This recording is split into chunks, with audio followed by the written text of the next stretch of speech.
Check it. It's your boy Bobby Blake. Cold War Rundown 2.0. And Jarvis on the beats.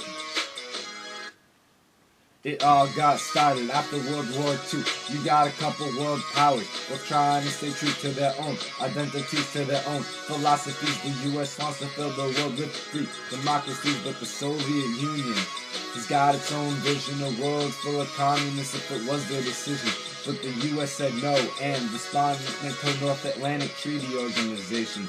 Ayo, so the Soviet Union from the Warsaw Pact, the world gets divided. It's a simple, straight up fact. You got the Berlin Wall, communists defend it and it's solving. If you cross those ships, you rip and you look like a rag. The Soviets take Eastern Europe to form the Iron Curtain. They build a buffer zone so that they can be certain, but they stay capitalist free because they communism's the key.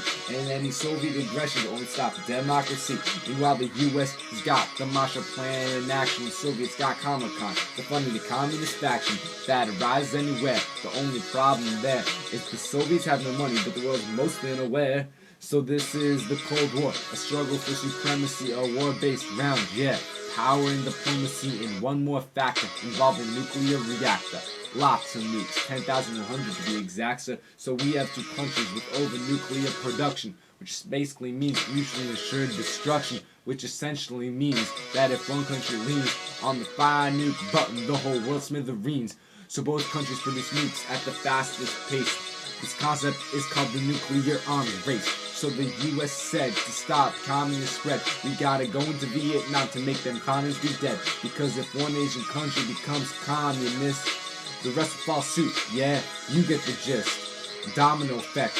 What happens if you neglect to stop communism? So treat the threat with respect. And the U.S. has got the gunslinger attitude. We can destroy anyone who treat us with gratitude and do as we say. Yeah, do it our way. Cause if you don't, we can easily blow you away.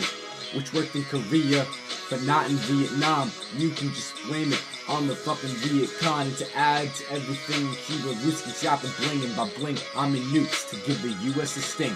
The Cuban Missile Crisis is the problem at hand. Nukes 90 miles from Florida's beach sand. So the U.S. declared the Soviets should be scared and remove the missile silos if they even slightly cared about preventing an all-out nuclear war. Cause that's what the U.S. has got in store.